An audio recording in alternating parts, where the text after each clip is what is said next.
ভারতবর্ষে বিজেপি সমস্ত মসজিদের তলা থেকে মন্দির খুঁজে বার করতে চায়। ভুলে যাবেন না, এরা এমনকি কুতুব মিনারের তলাতেও হিন্দু মন্দির আবিষ্কারের চেষ্টায় চলে গেছিল। মসজিদের তলায় মন্দির খোঁজার কাজ আপাতত সুপ্রিম কোর্টের নির্দেশে বন্ধ। যোগী আদিত্যনাথ মহারাষ্ট্রে বিধানসভা নির্বাচনের প্রচারে গিয়ে মথুরায় ঈদগাহ ভেঙে নতুন মন্দির বানানোর কথা বলেইছিলেন। ভারতবর্ষের সব মসজিদের তলায় মন্দির খোঁজার যে ব্রত নিয়ে বিজেপি এবং আরএসএস বেরিয়ে পড়েছিল, তাতে ছেদ টেনে দিয়েছে সুপ্রিম কোর্ট। সুপ্রিম কোর্টের প্রধান বিচারপতির নেতৃত্বে ডিভিশন বেঞ্চ পরিষ্কার বলে দিয়েছে, ফেব্রুয়ারি মাসে পরবর্তী শুনানি হওয়ার আগে পর্যন্ত কোনো নিম্ন আদালত এই বিষয়ে কোনো রায় দিতে পারবে না। আমরা সবাই ভীষণ খুশি সুপ্রিম কোর্ট শেষ পর্যন্ত এই বিষয়ে হস্তক্ষেপ করায়, কারণ আমরা দেখেছিলাম যে উত্তরপ্রদেশের একটি আদালতের রায় নিয়ে যখন সাম্ভালে একটি মসজিদের পর্যবেক্ষণ বা জরিপ করার জন্য পুলিশ গিয়েছিল, তখন সেখানে কি ভয়াবহ কাণ্ড ঘটেছিল। পুলিশের গুলিতে 5 জন সংখ্যালঘু যুবকের মৃত্যু হয়েছিল। দেখুন, আমি আগেও বলেছি, আবারও বলছি, খুব পরিষ্কার করে বলছি, ভারতবর্ষে বিজেপি সমস্ত মসজিদের তলা থেকে মন্দির খুঁজে বার করতে চায়। যদি আপনারা কেউ খবরের কাগজ পড়েন এবং দেখেন কেন সুপ্রিম কোর্ট বাধ্য হলো এই পর্যবেক্ষণ করতে, তাহলে দেখবেন শুধু সাম্ভাল নয়, এমনকি তারা আজমিরের দরগার নিচেও মন্দির খুঁজে পাওয়ার চেষ্টা করেছিল। এর আগে আমরা দেখেছিলাম তারা তাজমহলকে তেজ মন্দির বলে বলার চেষ্টা করেছিল। খুব দুঃখজনক ঘটনা যে বিভিন্ন নিম্ন আদালত, অর্থাৎ সুপ্রিম কোর্টের নিচে যেসব আদালতগুলো রয়েছে, সেই সব আদালতগুলো এই বিষয় দুমদাম জরিপ করার বা সার্ভে করার নির্দেশ দিয়ে দিচ্ছিল। কিন্তু সুপ্রিম কোর্ট পরিষ্কার বলে দিয়েছে যে তারা এই বিষয়, অর্থাৎ নিম্ন আদালতগুলি কোনো নির্দেশ দিতে পারবে না।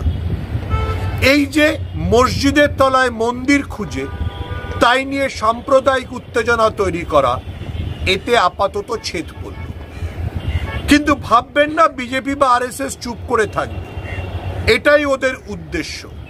ওরা ভারতবর্ষের সমস্ত মসজিদ বা গির্জার তলায় কোনো না কোনো মন্দির খুঁজে বার করতে চায়। ভুলে যাবেন না জ্ঞানব্যাপী মসজিদ নিয়ে কি চলছে। এটা খুব সুখের বিষয় যে আগের সুপ্রিম কোর্টের প্রধান বিচারপতি চন্দ্রচূড় যেটা করেননি, বর্তমান প্রধান বিচারপতি সঞ্জীব খান্না সেটা করলেন। অর্থাৎ তিনি পরিষ্কার বলে দিলেন যে নিম্ন আদালতগুলি এই বিষয়ে কোনো রায় দিতে পারবে না, কোনো জরিপ বা পর্যবেক্ষণের নির্দেশ দিতে পারবে না। দেখুন, কেন এটা বিজেপি করছে সেটা বুঝতে হবে। আমি আগেও বলেছি, আবারও মনে করিয়ে দিচ্ছি, যখন বাবরি নিয়ে বিতর্ক হচ্ছিল, তখন যে প্লেসেস অফ ওয়ারশিপ অ্যাক্ট বা 1992 সালের যে আইন পাশ হয়েছিল, সেটাকে বিজেপি এখন বাতিল করতে চায়। সেই নিয়েও সুপ্রিম কোর্টে মামলা চলছে।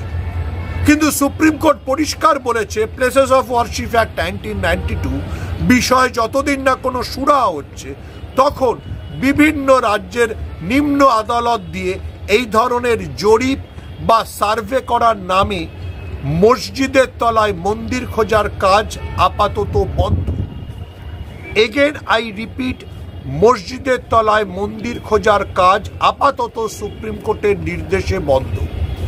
রবিশ কুমার চমৎকার বলেছিলেন, খোদো খোদো।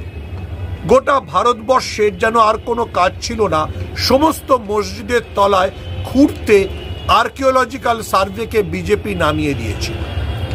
ভুলে যাবেন না, এরা এমনকি কুতুব মিনারের তলাতেও হিন্দু মন্দির আবিষ্কারের চেষ্টায় চলে গেছিল। এগুলো কেন?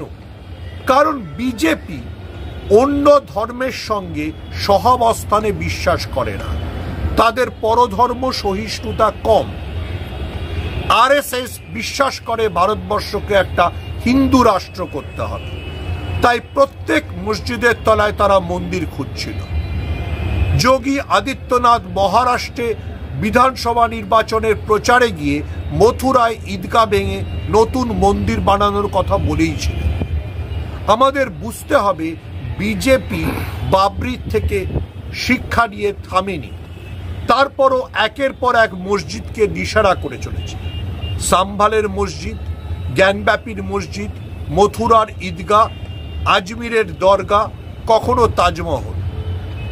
সুখের কথা, সুপ্রিম কোর্টের বর্তমান প্রধান বিচারপতি এই বিষয়ে কঠোর অবস্থান নিলেন, যেটা আমরা প্রাক্তন প্রধান বিচারপতি চন্দ্রচূড়ের কাছ থেকে প্রত্যাশা করেছিলাম।